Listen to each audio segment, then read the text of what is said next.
Hello friends, hope your preparations are going well. Today we will have a quick discussion on the concept of calls in advance.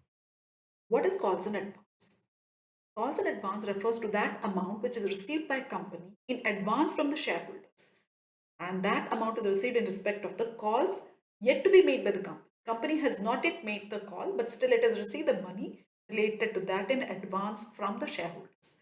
If example, the company has called up till the first call stage, and if the shareholder pays a second call money along with the first call, then he's said to be paying the second call money in advance to the company.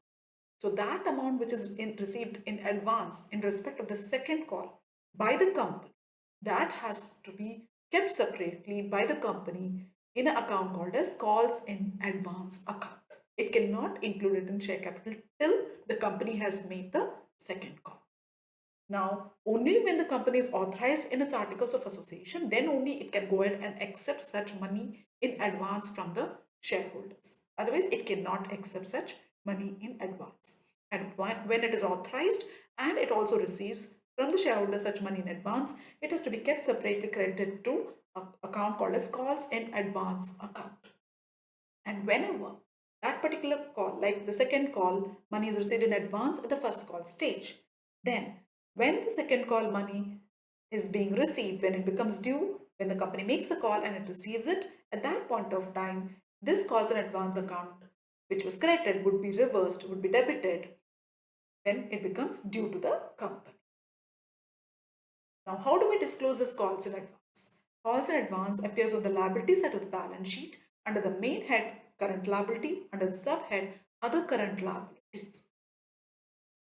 Finally, the interest on calls in advance. Interest on the amount which is received in advance by the company in respect of any calls which it has not yet made can be, um, it has to be paid if it is provided in the articles of association of the company.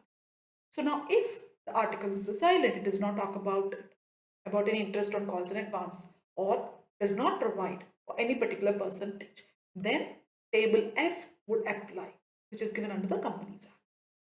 Now what does table F say? Table F provides that interest on calls in advance, which has to be paid by the company to the shareholder for having paid the money in advance at the rate of 12% per annum. So this is in respect of calls in advance. So friends, hope this video was useful to you.